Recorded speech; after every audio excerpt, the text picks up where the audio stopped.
ಚಿಕ್ಕಮಗಳೂರಿಗೂ ನನಗೂ ಕೂಡ ಸಂಬಂಧನೂ ಇದೆ. ಈ ಚಿಕ್ಕಮಗಳೂರು ಜಿಲ್ಲೆಯಲ್ಲಿ ಇರುವಂತಹ ಚಿಕ್ಕಮಗಳೂರು ಸಿಟಿಯಲ್ಲಿ ಇರುವಂತಹ ಜೂನಿಯರ್ ಕಾಲೇಜಲ್ಲೇ ನಾನು ಫಸ್ಟ್ PU ಸೆಕೆಂಡ್ PU ಓದಿದ್ದೆ.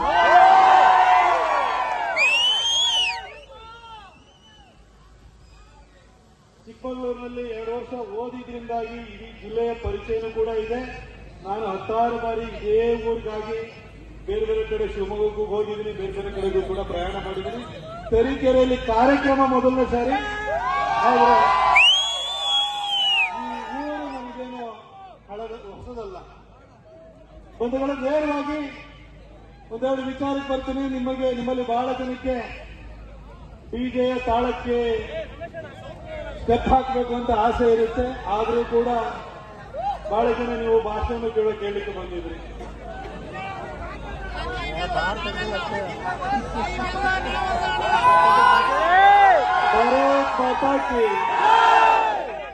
ಮಧ್ಯದಲ್ಲಿ ನೀವು ಮಾತಾಡಿದ್ರೆ ನಾನು ಮಾತಾಡಿದ್ರೆ ಒಂದು 10 ನಿಮಿಷ ಮಾತಾಡಿ ನಾನು ಹೊರಟೋಗ್ತೀನಿ.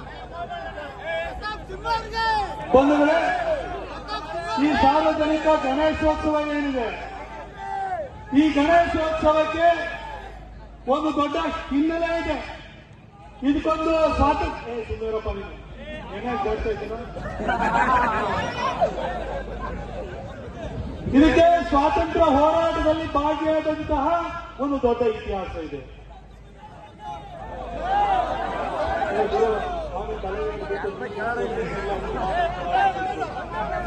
ಬೆನ್ನೆಲ್ಲ ಜಂಪ್ ಆಗಿದೆ.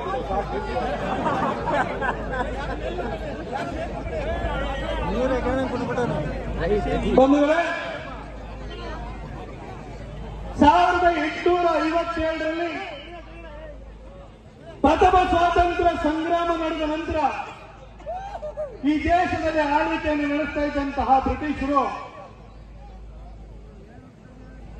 ಯಾವುದೇ ಭಾರತೀಯರು ಬ್ರಿಟಿಷ್ ಸಾಮ್ರಾಜ್ಯದ ವಿರುದ್ಧ ಧ್ವನಿ ಎತ್ತಬಾರದು, ಶಸ್ತ್ರಾಸ್ತ್ರವನ್ನು ಕೈಗೆತ್ತಿಕೊಳ್ಳಬಾರದು, ಯಾವುದೇ ಹೋರಾಟಕ್ಕೆ ಮುನ್ನಡೆಯಬಾರದು ಅಂತ ಹೇಳಿ ಸಾಮಾನ್ಯ ಜನರು ಆಯುಧಗಳನ್ನು ಹೊಂದೋದನ್ನ, ಶಸ್ತ್ರಾಸ್ತ್ರಗಳನ್ನು ಹೊಂದೋದನ್ನ ನಿಷೇಧವನ್ನು ಮಾಡಿದ್ರು.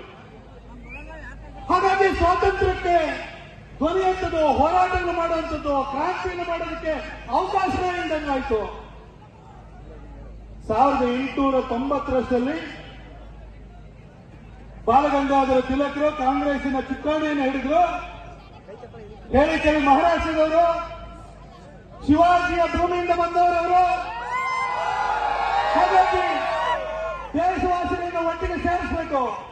ಅದರಲ್ಲೂ ವಿಶೇಷವಾಗಿ ಹಿಂದೂಗಳಲ್ಲಿ ಆ ಕ್ಷಾತ್ರ ಗುಣವನ್ನು ಮತ್ತೆ ಜಾಗೃತಗೊಳಿಸಬೇಕು, ಹೋರಾಟಕ್ಕೆ ಅಣಿಗೊಳಿಸಬೇಕು ಅಂತ ಹೇಳಿ ಅವರು ಯೋಚನೆಯನ್ನು ಮಾಡಿದ್ರು. ಹಾಗೆ ಯೋಚನೆ ಮಾಡಿದಾಗ ಅವರಿಗೆ ಫಸ್ಟ್ ಅನ್ನಿಸ್ತು, ನಾವು ಶಿವಾಜಿ ಜಯಂತಿನ ಆರಂಭ ಮಾಡಬೇಕು ಅಂತ ಹೇಳಿ 1893ರಲ್ಲಿ ಕಾಂಗ್ರೆಸ್ನ ರಾಷ್ಟ್ರೀಯ ಅಧ್ಯಕ್ಷರಾಗಿ ಶಿವಾಜಿ ಜಯಂತಿನ ಆರಂಭ ಮಾಡಿದ್ರು. ಯಾಕಾಗಿ ಶಿವಾಜಿ ಜಯಂತಿನ ಆಚರಣೆ ಮಾಡಿದ್ರು? ಶಿವಾಜಿ ಮಹಾರಾಜರು ಹಿಂದೂ ಹೃದಯ ಸಾಮ್ರಾಟ ಅಂತ ಹೆಸರು. ಮೊಘಲರ ದಾಳಿಗೆ ತಡೆದು ನಿಂತು ಅವರ ವಿರುದ್ಧ ಹೋರಾಟ ಮಾಡಿದಂತಹ ಶಿವಾಜಿ ಮಹಾರಾಜರು ಹಿಂದುವಿ ಸ್ವರಾಜ್ ಅಂತ ಪ್ರಾರಂಭ ಮಾಡಿದ್ರು. ಹಿಂದುವಿ ಸ್ವರಾಜ್ ಅಂತ ಹೇಳಿದ್ರೆ ಹಿಂದೂಗಳ ಸ್ವ ಆಡಳಿತ ಆಗಿತ್ತು. ಅಂದ್ರೆ ಗಜ್ನಿ ಇರ್ಬೋದು, ಗೋರಿ ಇರ್ಬೋದು, ಮುಘಲರು ಬಂದಾದ ನಂತರ ಇರ್ಬೋದು, ನಮ್ಮ ವೇದ ಪಾಠಗಳು ನಿಂತು ಹೋಗಿತ್ತು. ನಮ್ಮ ದೇವಸ್ಥಾನಗಳ ಮೇಲೆ ಆಕ್ರಮಣ ನಡೀತಾ ಇತ್ತು. ಪಾಠ, ಪ್ರವಚನ, ವೇದ, ಉಪನಿಷತ್ತುಗಳು ಜೊತೆಗೆ ದೇಗುಲಗಳಲ್ಲಿ ಆರತಿ, ಪೂಜೆನೂ ಕೂಡ ನಿಂತು ಹೋಗಿತ್ತು. ಹಾಗಾಗಿ ಹಿಂದುವಿ ಸ್ವರಾಜ್ಯವನ್ನು ಪ್ರಾರಂಭ ಮಾಡಿ ಹಿಂದೂಗಳು ತಮ್ಮನ್ನು ತಾವೇ ಆಳ್ಕೊಳ್ಬೇಕು, ಸ್ವ ಆಡಳಿತ ಬರಬೇಕು ಅಂತ ಹೇಳಿ ಶಿವಾಜಿ ಮಹಾರಾಜರು ಹಿಂದುವಿ ಸ್ವರಾಜ್ಯವನ್ನು ಆರಂಭ ಮಾಡಿದ್ರು. ಬ್ರಿಟಿಷ್ ವಿರುದ್ಧನೂ ಕೂಡ ಹಿಂದೂಗಳನ್ನ ಜಾಗೃತಗೊಳಿಸಬೇಕು ಅಂತ ಹೇಳಿ ಬಾಲಗಂಗಾಧರ ಸ್ವರಾಜ್ ಅವರು ಶಿವಾಜಿ ಜಯಂತಿನ 1893ರಲ್ಲಿ ಆರಂಭ ಮಾಡಿದ್ರು. ಬಂಧುಗಳೇ, ಶಿವಾಜಿನೇ ಯಾಕೆ ಆಯ್ಕೆಯನ್ನು ಮಾಡಿದ್ರು ಅಂತ ನಿಮಗೆ ಅರ್ಥವಾಗುತ್ತಲ್ವಾ? ಶಿವಾಜಿ ಮಹಾರಾಜರು ಇರ್ಬೇಕಾದ್ರೆ ಇನ್ನೊಂದ್ ಕಡೆ ಔರಂಗಜೇಬ, ಡೆಲ್ಲಿ ಸುಲ್ತಾನ ಇದ್ದ. ಇಬ್ಬರಿಗೂ ಯುದ್ಧಗಳು ನಡೀತಾ ಇತ್ತು. ಆದ್ರೆ ಔರಂಗಜೇಬ ಇಡೀ ಡೆಲ್ಲಿ ಸುಲ್ತಾನ ಆಗಿ ಇಡೀ ದೇಶವನ್ನು ಕಬ್ಜಾದಲ್ಲಿ ಇಟ್ಕೊಂಡಿರುವಂತ ಸಂದರ್ಭದಲ್ಲಿ ನಾನಿಷ್ಟು ಪರಾಕ್ರಮಿ ಅಂದ್ರೆ ಪರಮ ಕ್ರೂರಿ, ತಾನು ಪರಾಕ್ರಮಿ ಅಂತ ಭಾವಿಸಿದ್ದ. ಆದ್ರೆ ದೇಶದಲ್ಲಿರುವಂತಹ ಜನ ಎಲ್ಲ ಶಿವಾಜಿ ಹೆಸರು ಹೇಳ್ತಾರಲ್ಲ, ನಾನು ಸುಲ್ತಾನ, ಆದ್ರೆ ಶಿವಾಜಿ ಹೆಸರು ಹೇಳ್ತಾರಲ್ಲ ಅಂತ ಹೇಳಿ ಅವನಿಗೆ ಒಂದು ರೀತಿ ಒಳಗಡೆ ತಳಮಳ ಶುರುವಾಗಿರುತ್ತೆ. ಆಗ ಕೇಳ್ತಾನೆ, ನನ್ನ ಹೆಸರು ಯಾಕೆ ಶಿವಾಜಿ ಮಹಾರಾಜರ ಹೆಸರು ಹೇಳ್ಬೇಕು, ಯಾಕೆ ಹೇಳ್ತಾರೆ ಅಂತ ಕೇಳಿದಾಗ ಕವಿ ಭೂಷಣರು ಒಂದು ಬರೀತಾರೆ, ಶಿವಾಜಿ ಮಹಾರಾಜರ ಹೆಸರನ್ನ ಯಾಕೆ ಹೇಳ್ತಾರೆ, ಶಿವಾಜಿ ಮಹಾರಾಜರು ಅವರ ಮಹತ್ವ ಏನು ಅನ್ನೋದನ್ನ ಅವರು ಒಂದು ಇದ್ರೊಳಗಡೆ ಹೇಳ್ತಾರೆ. ಅವರು ಒಂದು ಸ್ಟ್ಯಾನ್ಸ್ ಅನ್ನು ಬರೆದಿದ್ದಾರೆ, ಶಿವಾಜಿ ಇಲ್ಲದೆ ಇದ್ರೆ ಏನಾಗ್ತಿತ್ತು ಅಂತ. अगर शिवाजी न होते ಅನ್ನೋದೊಂದು ಆ ಸ್ಟ್ಯಾನ್ಸ್ ನಲ್ಲಿ ಹೇಳ್ತಾರೆ, काशी की कला जाती, मथुरा मस्जिद होती, अगर एक शिवाजी न होते तो सबकी सुन्नत होती ಅಂತ ಹೇಳ್ತಾರೆ. ಒಬ್ಬ ಶಿವಾಜಿ ಅಂದ್ರೆ ಕಾಶಿಯ ಕಲೆ ಹೊರಟೋಗ್ತಿತ್ತು, ಮಥುರಾ ಮಸೀದಿ ಆಗಿರ್ತಿತ್ತು. ಒಬ್ಬ ಶಿವಾಜಿ ಅಂದ್ರೆ ನಿಮ್ಮೆಲ್ಲರದು ತುದಿ ಕಟ್ಟಾಗಿರ್ತಿತ್ತು. ಅದಕ್ಕೆ ಶಿವಾಜಿ ಮಹಾರಾಜನ್ನ ಹಿಂದೂ ಸುಧಾ ಸಾಮ್ರಾಟ್ ಅಂತ ಹೇಳೋದು. ಈ ಟೀಕೆಯನ್ನು ಕಟ್ಟಿರೋರು ಕೂಡ ಮುಸಲ್ಮಾನರು ಇದ್ದಾರೆ, ನಮಗೆ ನಿಮ್ಮಲ್ಲಿ ತಕರಾರಿಲ್ಲ. ಆದ್ರೆ ಈ ನೆಲದ ಧರ್ಮ ಯಾವಿದೆ ಅದು ಹಿಂದೂ ಧರ್ಮ. ಇದು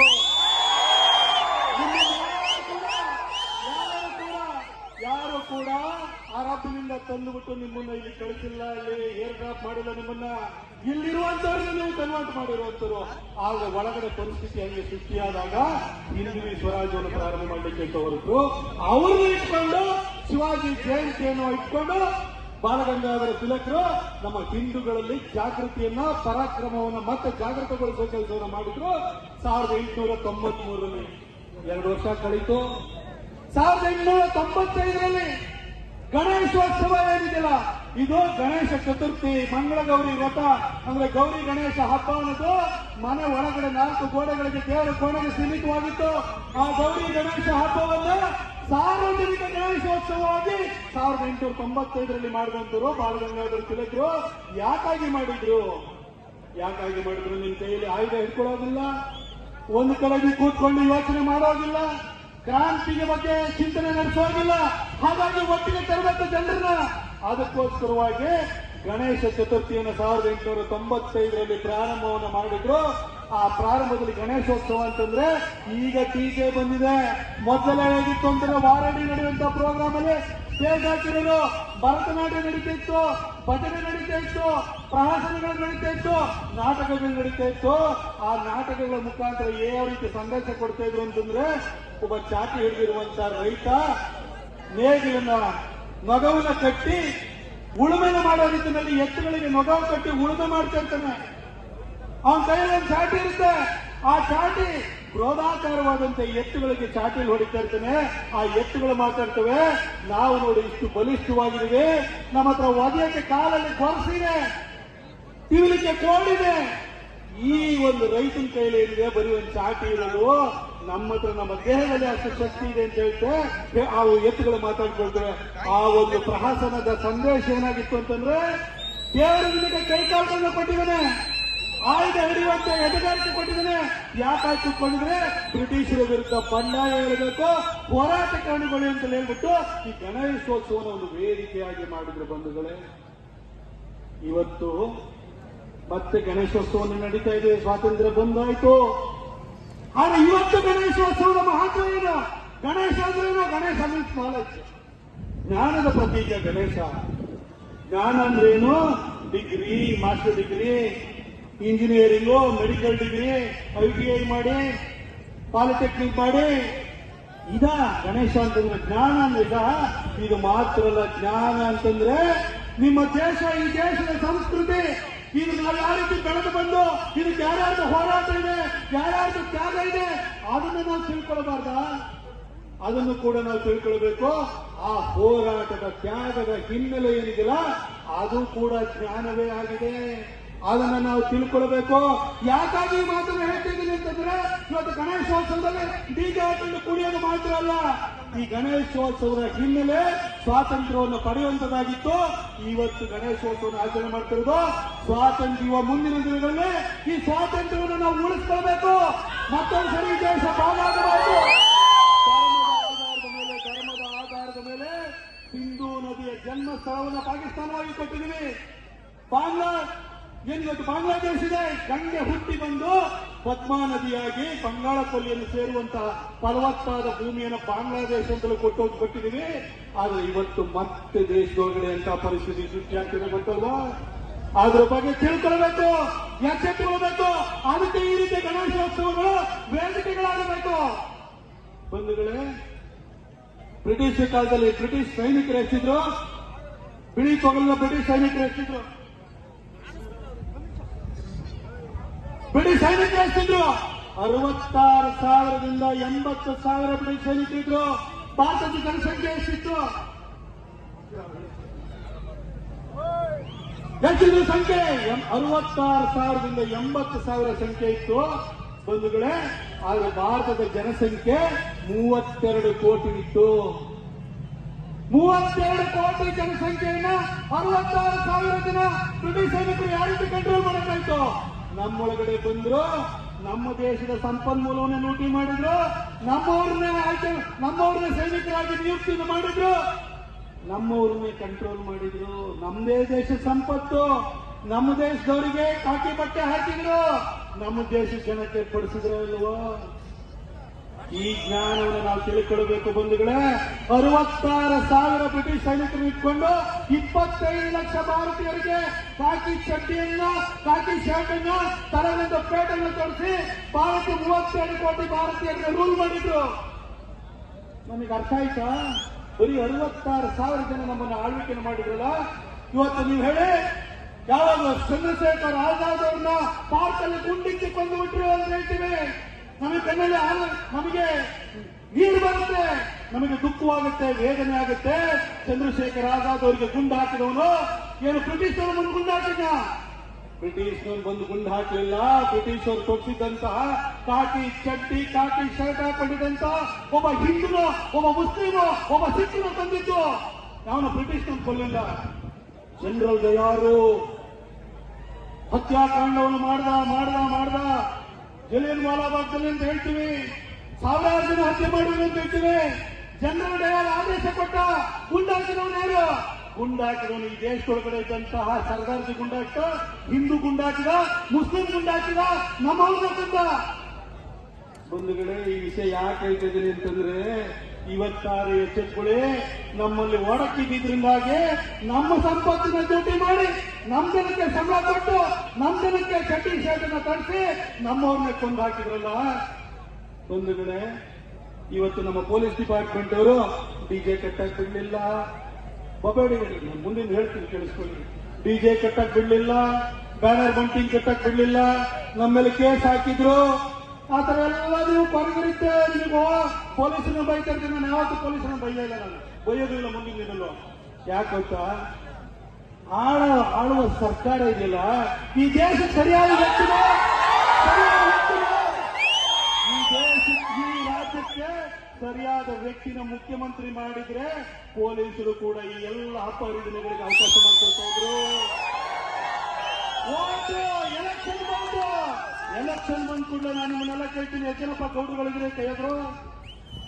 ಮೊನ್ನೆ ಭಾಷಣ ಕೇಳಿದವರು ಸ್ವಲ್ಪ ಜನ ಇದ್ರೆ, ಅದಕ್ಕೋಸ್ಕರ ಇರ್ತಾ ಇಲ್ಲ. ಗೌಡ ಎಷ್ಟು ಜನ ಇದ್ರೆ ಕೈ ಎತ್ತಿರಿ, ಲಿಂಗಾಯತ ಎಷ್ಟು ಜನ ಇದ್ರೆ ಕೈ ಎತ್ತಿರಿ, ಮರಾಠ ಕೈ ಎತ್ತಿರಿ, ಎಸ್ಸಿ ಕೈ ಎತ್ತಿರಿ, ಎಸ್ಟಿ ಕೈ ಎತ್ತಿರಿ. ಆದ್ರೆ ಗಣೇಶೋತ್ಸವದಲ್ಲಿ ಟೀಚರ್ನಲ್ಲಿ ಕುಣಿಬೇಕಾದ್ರೆ ನಮಗೇನು ಆಗಲ್ಲ. ನಾಳೆ ಒಟ್ಟಿಗೆ ಊಟ ಮಾಡ್ಬೇಕಾದ್ರೆ ನಿಮಗೆ ಸಮಸ್ಯೆ ಆಗುತ್ತೆ. ನಿಮ್ಮ ಮನೆ ಒಳಗಡೆ ಎಸ್ಟಿಗಳ ಒಳಗಡೆ ಬರ್ಬೇಕಾದ್ರೆ ನಿಮಗೆ ಸಮಸ್ಯೆ ಆಗುತ್ತೆ. ದೇವಸ್ಥಾನಕ್ಕೆ ಪ್ರವೇಶ ಕೊಡ್ಬೇಕಾದ್ರೆ ನಿಮಗೆ ಸಮಸ್ಯೆ ಆಗುತ್ತೆ. ನಿಮ್ಮ ಮನೆಯಲ್ಲಿ ಹೆಣ್ಮಕ್ಳನ್ನ ಮದುವೆ ಮಾಡ್ಕೊಡ್ಬೇಕಾದ್ರೆ ನಿಮಗೆ ಸಮಸ್ಯೆ ಆಗುತ್ತೆ. ಅಲ್ಲಿ ಬಂದು ನಿಮ್ಗೆ ಜಾತಿ ತೋರ್ತೀರಿ, ಇಲ್ಲಿ ಬಂದು ಹಿಂದೂ ಹಿಂದೂ ಅಂತ ಹೇಳಿ ಬರೀ ನೀವು ಡ್ಯಾನ್ಸ್ ಅಲ್ಲಿ ತಿನ್ನಿತಕ್ಕಂಥ ಕುಣಿತೀರಿ ಅಷ್ಟೇನೆ.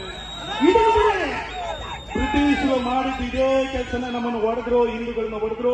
ಈ ಹಿಂದೂಗಳೇ ಮೊನ್ನೆ 2023 ಚುನಾವಣಾ ಸಂದರ್ಭದಲ್ಲಿ ನಾನು ಹೇಳಿದ ಸಾರ್ವಜನಿಕ ಭಾಷಣ ಮಾಡ್ತಾ ಹೇಳಿದೆ, ಏನಾದ್ರು ಅಪ್ಪಿ ತಪ್ಪಿ ನೀವು ಓಟನೇನಾದ್ರು ಕಾಂಗ್ರೆಸ್ ಕೊಟ್ರೆ ಸ್ಥಾಪನೆ ಆಗೋದು ಕನ್ನಡಿಗರ ಸರ್ಕಾರ ಅಲ್ಲ, ತಾಲಿಬಾನಿ ಸರ್ಕಾರ ಬರುತ್ತೆ ಅಂತ ಹೇಳಿದೆ. ಯಾರಿಗಾರು ಡೌಟ್ ಇದೆಯಾ? ತಾಲಿಬಾನಿ ಸರ್ಕಾರ ಬಂದಿರಕ್ಕೆ ಹುಬ್ಬಳ್ಳಿನಲ್ಲಿ ಗಲಾಟೆ ಆಯಿತು. ಪೊಲೀಸ್ ಜೀಪ್ ಮೇಲೆ ಹತ್ತಿ ಜಖಂ ಮಾಡಿದ್ರು. ಯುಎಪಿಎ ಕೇಸ್ ಹಾಕಿದ್ರು. ಅನ್ಲಾಫುಲ್ ಆಕ್ಟಿವಿಟೀಸ್ ಪ್ರಿವೆನ್ಷನ್ ಆಕ್ಟ್ ಮುಖಾಂತರವಾಗಿ ಕೇಸ್ ಹಾಕಿದ್ರು. ನೀವು 2023 ಸಿದ್ದರಾಮಯ್ಯನವರು ಅಧಿಕಾರಕ್ಕೆ ತಂದ್ರೆ ಬಂದು ಕೂಡಲೇ ಕ್ಯಾಬಿನೆಟ್ ಎದುರುಗಡೆ ಇಟ್ಕೊಂಡು ಯುಎಪಿಎ ಕೇಸನ್ನು ವಾಪಸ್ ತೆಗೆದುಕೊಂಡ್ರು. ಕಾರಣ ನೀವು, ಯಾಕಂದ್ರೆ ನೀವು ಗೌಡ ಆಗಿ, ನೀವು ಲಿಂಗಾಯತ ಆಗಿ, ನೀವು ಎಸ್ಸಿ ಆಗಿ, ನೀವು ಎಸ್ಟಿ ಆಗಿ ಓಟ್ ಹಾಕಿದ್ರಿ. ಆದ್ರೆ ಅವ್ರು ನಿಮ್ ಕೈಲಿ ಓಟ್ ತಗೊಂಡು ಬಂದು ಓಲೈಸಿದ್ಯಾರನ್ನ ಹೇಳಿ. ಓಲೈಸಿದ ಅಲ್ಪಸಂಖ್ಯಾತರ ಓಟು ಯಾಕೆ ಅವ್ರು 12% ಇರ್ಲಿ, 15% ಇರ್ಲಿ, ಬಿಡಿಬಿಡಿಯಾಗಿ ಬರುತ್ತೆ. ನೀವು ಜಾತಿ ಆಧಾರದ ಮೇಲೆ ಬಿಡಿಬಿಡಿಯಾಗಿ ಹೋಗ್ತಾ ಇರ್ತೀರಿ. ನಿಮ್ಮಲ್ಲಿ ಲೆಕ್ಕಕ್ಕೆ ಬರಲ್ಲ. ಕವರಿಗೆ 500 ರೂಪಾಯಿನ 1000 ರೂಪಾಯಿನ ಇಟ್ಟು ಅದರೊಳಗಡೆ ಅಕ್ಷತೆ ಕಾಳ ಹಾಕಿ ಕೊಟ್ಟುಬಿಟ್ರೆ ಓಟನ್ನ ಮಾಡ್ಕೊಬಿಡ್ತೀರಿ. ನೀವು ಎಷ್ಟು ಜನಕ್ಕೆ ಒಳ್ಳೆತನಕ್ಕೆ ಓಟ್ ಹಾಕಿದ್ರಿ? ಎಷ್ಟು ಜನಕ್ಕೆ ಧರ್ಮಕ್ಕೆ ಕಮಿಟ್ಮೆಂಟ್ ಇರುವಂತ ರಾಷ್ಟ್ರಕ್ಕೆ ಕಮಿಟ್ಮೆಂಟ್ ಇರೋದ್ರೆ ಓಟ್ ಹಾಕಿದ್ರಿ? ನೀವು ರಾಜಕಾರಣದಲ್ಲಿ ಒಳ್ಳೆಯವರು ಬರಬೇಕು. ಚುನಾವಣೆ ಬಂದ್ಕೂಡ ನೀವೇ ಕವರಿಗೆ ಹಾಕಿ ದುಡ್ಡು ನಿಂತ್ಕೊಂಡ್ಬಿಟ್ಟು ಓಟ್ ಹಾಕಿ ಒಳ್ಳೆಯವರು ಬರಬೇಕು ಅಂದ್ರೆ ಹೆಂಗ್ರಿ ಒಳ್ಳೆಯವರು ಬರಬೇಕಾಗುತ್ತೆ? ಈ ರಾಜಕಾರಣಿಗಳ ಮಕ್ಕಳ ಎಲ್ಲ ಕಡೆ ಬರ್ತಾ ಇದ್ದಾರೆ. ಯಾಕೆ ಬರ್ತಿದ್ದಾರೆ? ನಿಮ್ಮ ಮಕ್ಕಳು ನಿಮ್ಮ ಹೊಟ್ಟೆನಲ್ಲಿ ಒಳ್ಳೆ ಮಕ್ಕಳು ಹುಟ್ಟಲ್ವಾ? ನಿಮ್ಮ ಯಾವನ ರಾಜ್ಯ Vokkaliga strong man, Lingayat strong man, ಮಸೀಹಾಪು ಏನೋ ಬ್ಯಾಕ್ವರ್ಡ್ ಕ್ಲಾಸ್. ಯಾಕ್ರೆ ನಿಮ್ಮನೇಲಿ ಒಳ್ಳೆ ಮಕ್ಕಳು ಹುಟ್ಟಲ್ವಾ? ಯಾಕೊಬ್ಬ ಒಕ್ಕಲಿಗ ಸ್ಟ್ರಾಂಗ್ ಮ್ಯಾನ್ ಬೇಕು? ಯಾಕೊಬ್ಬ ಲಿಂಗಾಯತ್ ಸ್ಟ್ರಾಂಗ್ ಮ್ಯಾನ್ ಬೇಕು? ಯಾಕೊಬ್ಬ ಮಸೀಹಾಪು ಬ್ಯಾಕ್ವರ್ಡ್ ಕ್ಲಾಸ್ ಬೇಕು? ಒಬ್ಬ ಒಳ್ಳೆಯವನು ಬೇಕು, ಸಜ್ಜನರ ರಾಜಕಾರಣಕ್ಕೆ ಬರಬೇಕು. ಆದ್ರೆ ನಿಮ್ಮಂತವ್ರು ಜಾತಿ ಇಟ್ಕೊಂಡಿರ್ತೀರಿ. ಅದಕ್ಕೋಸ್ಕರ ಗಣೇಶೋತ್ಸವದ ಮುಖಾಂತರವಾಗಿ ನಾನು ನಿಮಗೆ ಹೇಳ್ತಾ ಇದ್ದೀನಿ, ಹಿಂದೂಗಳು ಒಗ್ಗಟ್ಟಾಗಿರಿ, ಹಿಂದೂಗಳಾಗಿ ಓಟ್ ಹಾಕಿ. ನಾನು ನಿಮಗೆ ಬ್ರಿಟಿಷ್ ಇದ್ದೇವೆ 66,000 ಜನ 32 ಕೋಟಿ ರೂಲ್ ಮಾಡಿದ್ರು ಅಂತ. ಇವತ್ತು ಭಾರತದೊಳಗಡೆ ಇಲ್ಲೇ ಜನ್ಮ ತಳೆದು, ಇಲ್ಲೇ ಹುಟ್ಟಿ, ಇಲ್ಲೇ ಅನ್ನ ತಿಂದು, ಇಲ್ಲಿ ಗಾಳಿ ಕುಡಿದು ನಿಯತ್ತನ್ನು ಮಾತ್ರ ಗಡಿಯಾಗಿ ಇಟ್ಕೊಂಡಿರೋ ಪರ್ಸೆಂಟೇಜ್ ಎಷ್ಟಿದೆ? 2011 ಜನಗಣತಿ ಪ್ರಕಾರವಾಗಿ 15%. ಇನ್ನು ಉಳಿದಂತವ್ರನ್ನು ಕ್ರೈಸ್ತರು ಸೇರಿದ್ರೆ 18% ಇದೆಯಾ? ಆಯ್ತು. ಹಿಂದೂಗಳ ಸಂಖ್ಯೆ ಎಷ್ಟಿದೆ? 79% ಇದೆ. ಆದ್ರೆ ಹಿಂದೂಗಳೇನಾಗ್ತೀರಿ? ಈ 15%ಗೆ ಹೆದರ್ಕೊಂಡು ಜೀವನ ಕಳೀತಾ ಇರ್ತೀವಿ. ಇಲ್ಲ ಅಲ್ಲಿ ಮುಂದೆ ಹೋದ ಮಸೀದಿ ತಂದ್ಕೊಂಡು ಅಲ್ಲಿ ಡಿಜೆ ಹಾಕಬಾರ್ದು, ಅಲ್ಲಿ ಕುಡಿಬಾರ್ದು, ಅಲ್ಲಿ ಭಾಷಣ ಮಾಡಬಾರ್ದು. ನಾವೇನು ಹೋಗಿ ಇದು ಈ ನೆಲದ ಧರ್ಮ, ಇದು ನಮ್ಮ ಧರ್ಮ.